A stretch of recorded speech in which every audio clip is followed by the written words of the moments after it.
अस्सलाम वालेकुम नाजरीन, आप देख रहे हैं global pulse with doctor Shahid. आज मैं बात करूंगा पाकिस्तान टेररिज्म, इंडिया टेररिज्म और ध्रुव राठी ने जो अभी पाकिस्तान पे इल्ज़ामात लगाए हैं चंद दिन पहले, वो उन एलिगेशंस की रोशनी में मैं आज की टॉक दूंगा। और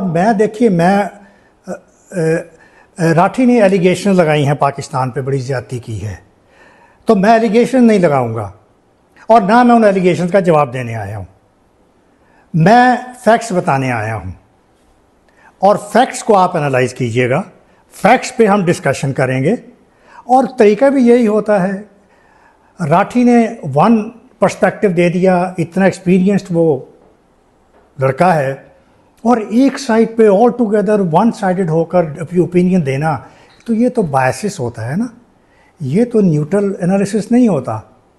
तो जो जर्नलिस्ट होता है उसको तो ऑब्जेक्टिव होना चाहिए, उसका तो दोनों व्यूज़ को देख के उसके बाद कोई राय अपनी कायम करनी चाहिए ना। तो इसलिए देखिए, दोनों साइड्स का पर्सपेक्टिव लेना चाहिए। और तो एक तो बात ये कि दोनों साइड का पर्सपेक्टिव क्या है, मिसाल के तौर के ऊपर कि अब इंडिया का पर्सपेक्टिव ये है कि we have given tough lesson to Pakistan through Sindoor operation. Perspective क्या है कि we have effectively deterrented the operation and we have given befitting reply to India. So now who is right? तो ये एनालिसिस करना, ये आपका काम होता है कि दोनों बातों को सुने और फिर उसके बाद आए। नंबर 2, एविडेंस देना ज़रूरी होता है। आपकी एविडेंसेस भी बायस्ड हैं। राठी ने जो एविडेंसेस दी हैं वो सारी की सारी इंडियन मीडिया की दी हैं, या तो हिंदुस्तान टाइम्स की दी हैं, या वो उसने प्रिंट जो है वो भी इंडिया का ऑनलाइन मीडिया है, ऑनलाइन न्यूज़पेपर है। तो इसलिए अगेन कि भाई मैं भी सारी बातें उठा के पाकिस्तान के अखबारों से मैं भी एविडेंस दे सकता हूँ और मैं उस बात को प्रूव कर सकता हूँ, लेकिन नहीं, मैं ऐसा नहीं करूँगा। तीसरी बात ये कि राठी, आपने बग़ैर एविडेंस दिए ये बातें की हैं, बग़ैर उनकी तहकीक किए, बग़ैर इन डेप्थ रिसर्च किए आपने ये दे दिए हैं। देखिए, एविडेंस तो दें किसी बात का, इंडिया भी एविडेंस तो दें किसी बात का। देखिए, हम मुंबई अटैक की बात करते हैं।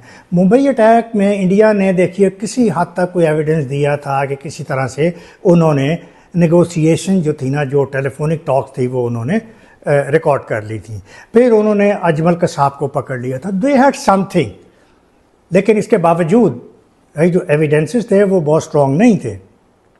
तो इस दफ़ा आपने एक भी एविडेंस नहीं दिया, तो ये भी ज़्यादती है। आपने एविडेंस में उस बच्चे की और बच्चे की तस्वीर आपने दिखा दी कि ये किस तरह से मारे गए हमारी शेलिंग से लाइन ऑफ कंट्रोल के अक्रॉस। तो मेरा ख्याल है, मैं फिर न्यूट्रल बात करूँगा। आप बीबीसी की न्यूज़ पढ़ लीजिए जो 3-4 दिन पहले बीबीसी में आई है, और वो है 4 days war between India and Pakistan, और जिसकी हेडिंग ये है कि both sides are mourning their destructions. दोनों साइड्स मातम कर रही हैं कि वहाँ तबाही हुई है। तो दैट इज़ द फैक्ट। अगर आपने उस बच्चे और बहन का और वो लड़के की अगर आपने पिक्चर दी है, तो उसी में देख लीजिए, निर्मा एक लड़की है, वो उसकी तस्वीर है बीबीसी की इसी न्यूज़ में, वो रो रही है, उसकी फैमिली शहीद हो गई है, और उसकी वो इंडिया की फायरिंग की वजह से आज़ाद कश्मीर के अंदर। तो बात यह है कि इस तरह से कुछ एविडेंस देना और सारे अखबारों को तहकीक करना, ये आपका काम है। तो आइए हम 1 by 1 स्टार्ट करते हैं, और आपकी जो एलिगेशंस हैं और इंडिया या पाकिस्तान का जो टेररिज्म में जो रोल है, हम उस पर बात करते हैं। इस हवाले से पहली बात तो मैं ये बात करूँगा कि हम पे इल्ज़ाम आता है कि हमने अफ़गान वॉर में 1979-80 में अफ़गान मुजाहिदीन तैयार किए। ठीक है जी, किए, लेकिन किसके कहने पे किए? नंबर 1, क्या जियो पोलिटिकल कंपल्शन थी? ये ग्लोबल कंपल्शन थी, जियो पोलिटिकल कंपल्शन। इन अल्फाज को गौर कीजिएगा कि जिसकी वजह से आप आइसोलेटेड नहीं रह सकते थे, और यही पाकिस्तान के साथ हुआ। मुझे याद है उस वक़्त जनरल ज़िया-उल हक जो पाकिस्तान के प्रेसिडेंट थे, उन्होंने कहा था कि हमारी ये जो पॉलिसी है मुजाहिदीन बनाने की, हमें कहा गया था कि हमें इसकी बहुत बड़ी प्राइस पे करनी पड़ेगी, और इन्हीं मुजाहिदीन का कल को जब ये फारिग होंगे इनकी तोपों का रुख हमारी तरफ होगा। और ज़िया-उल हक ने क्या जवाब दिया था? I know. He smiled and he said I know but I have no option. So the problem is that we had to behave, we had to act. हमें ग्लोबल जियो पोलिटिकल सिचुएशन के मुताबिक हमें act करना था। तो मुजाहिदीन हमने किसके कहने पे तैयार किए? ज़ाहिर है एक सुपर पावर सारी हमारे पीछे थी, और ये सब उसकी स्ट्रेटजी थी। उसका सिलेबस कहाँ डिज़ाइन किया गया, उनकी ट्रेनिंग कहाँ दी गई। और इसी तरह जो अमेरिकन प्रेसिडेंट था रेगन, उसने किन मुजाहिदीन लीडर्स के साथ उसने मीटिंग्स की थी, उनको फ्रीडम फाइटर कहा था। ये वही मुजाहिदीन थे कि जिनको अमेरिका फ्रीडम फाइटर्स कहता था, और ये वही मुजाहिदीन थे जिनके ऊपर अमेरिकन्स ने रैम्बो 3 के नाम से मूवी बनाई थी, जिसमें सिल्वेस्टर स्टेलोन का रोल था कि किस तरह से अफ़गान मुजाहिदीन ने रेजिस्ट किया है सोवियत इन्वेजन को। तो और उसके बाद वही जो मुजाहिदीन है, जब वो वॉर जीत गए, सोवियत यूनियन को डिफीट हो गई, तो आपने उनको टेररिस्ट डिक्लेयर कर दिया। तो बात यह है कि आप एक वक्त में किसी को टेररिस्ट कहते हैं, दूसरे वक्त में किसी को फ्रीडम फाइटर कहते हैं। और दूसरी बात यह है कि इसी तरह टेररिज्म की डेफिनेशन क्या है, ये तो अभी तक यूनाइटेड नेशन डिफाइन नहीं कर सका। दोस्तों, यूनाइटेड नेशन की क्या डेफिनेशन है, इस पर कोई कंसेंसस ही नहीं है। इसलिए कि एक बंदे का जो फ्रीडम फाइटर है वो दूसरे बंदे का टेररिस्ट है। जो मोदी का टेररिस्ट है, जो कश्मीरी वो कहते हैं कि दे आर टेररिस्ट, तो हमारे पर्सपेक्टिव से those Kashmiris they are the freedom fighters. इसी तरह आप गज़ा की मिसाल ले लें कि हु आर द टेररिस्ट, हमारे पर्सपेक्टिव से Israel forces are the terrorist, but according to Netanyahu वो कहता है कि पैलेस्टीनियंस आर द टेररिस्ट। तो इस तरह से ये तो पर्सपेक्टिव की बात होती है ना, कौन क्या पर्सपेक्टिव देता है। तो इसी तरह आप चेचनियन मुसलमानों की मिसाल दें, हम कहते थे वो फ्रीडम फाइटर हैं, रशिया कहता था वो टेररिस्ट है। तो इसलिए माय डियर, ये इस पे भी ज़रा गौर कीजिए कि फ्रीडम फाइटर की पहले आप टेररिज्म की डेफिनेशन तो डिफ़ाइन करें कि ये, तो इस हवाले से भी हम एक डिबेट कर सकते हैं। चलिए आगे चलते हैं कि पाकिस्तान ने चलिए ये रोल प्ले किया। नंबर 2 आइए, एक और नई ग्लोबल जियो पोलिटिकल कंपल्शन आती है 2001 में, जब अमेरिका पे अटैक होता है और 9/11 का वाक़या होता है, और America decides to declare war on terror. ठीक हो गया, अमेरिका की वॉर थी। हमें क्यों मिलाया गया? अगेन हमें मजबूर किया गया, हमें थ्रेट किया गया। जिस तरह से परवेज़ मुशर्रफ अपनी किताब में लिखता है in the line of fire, और उसमें वो लिखता है कि मैं मीटिंग कर रहा था और मुझे उस दौरान कॉलिन पावल का फ़ोन आया, मैंने रिफ्यूज़ किया, लेकिन उन्होंने कहा जी बड़ी अर्जेंट टॉक करनी है, और उन्होंने 7 डिमांड दी।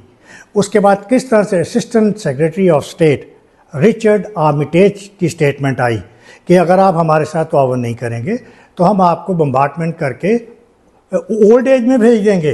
यानी ये तरीका है हमारे से दोस्ती करने का, ये तरीका है सुपर पावर्स किस तरह से अपने एजेंडा बनवाती हैं।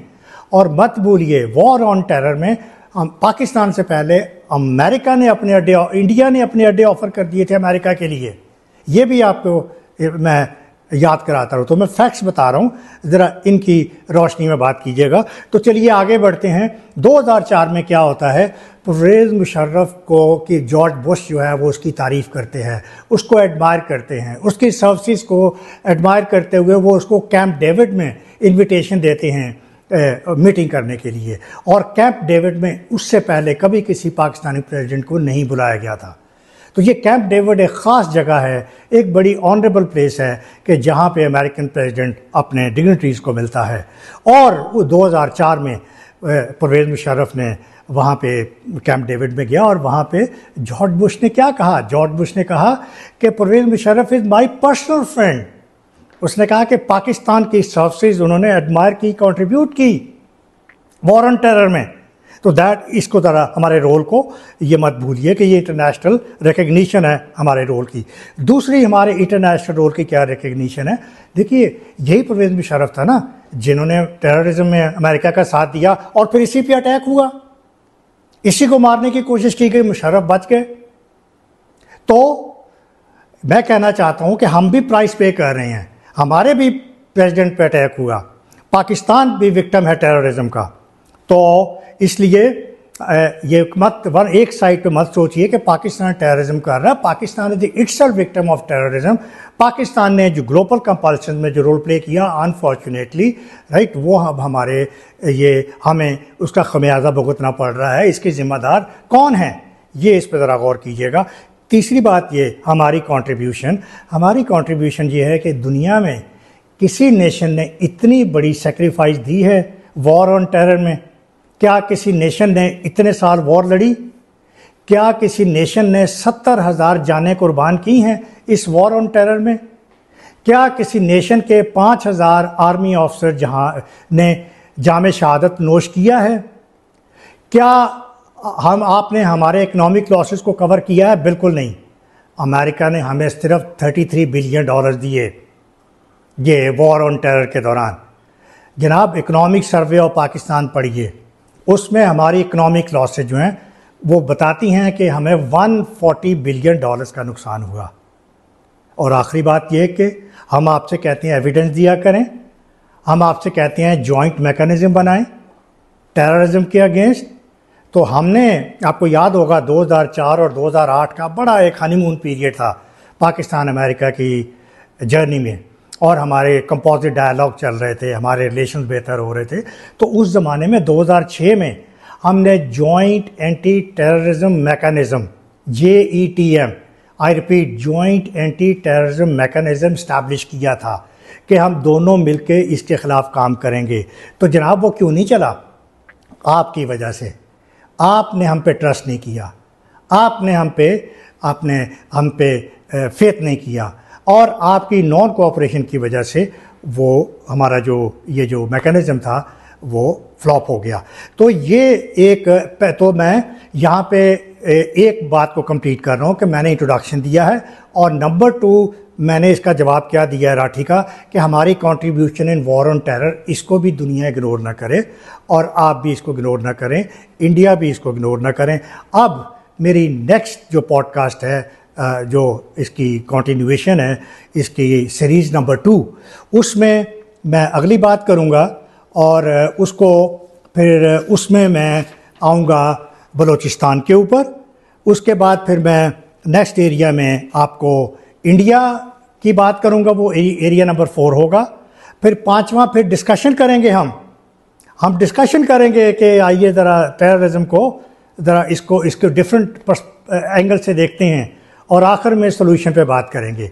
तो ये चूँकि मुझे टाइम चाहिए, इसलिए 1 बाय 1 ये सीरीज़ चलेंगी, और अब नेक्स्ट सीरीज़ आप कल देखेंगे, और उसका फोकस होगा बलूचिस्तान, इंडिया का क्या रोल है, इंडिया क्या टेररिज्म कर रहा है, स्टेट स्पॉन्सर टेररिज्म कौन कर रहा है, वगैरह वगैरह। तो please don't forget to watch the next series. और आज इजाज़त लेने से पहले मैं आपसे दोबारा रिक्वेस्ट करूंगा कि मेरा चैनल सब्सक्राइब कर दीजिए, इसको लाइक कीजिए, शेयर कीजिए, और बटन प्रेस करना मत भूलिएगा। तो कल तक के लिए अल्लाह हाफिज़।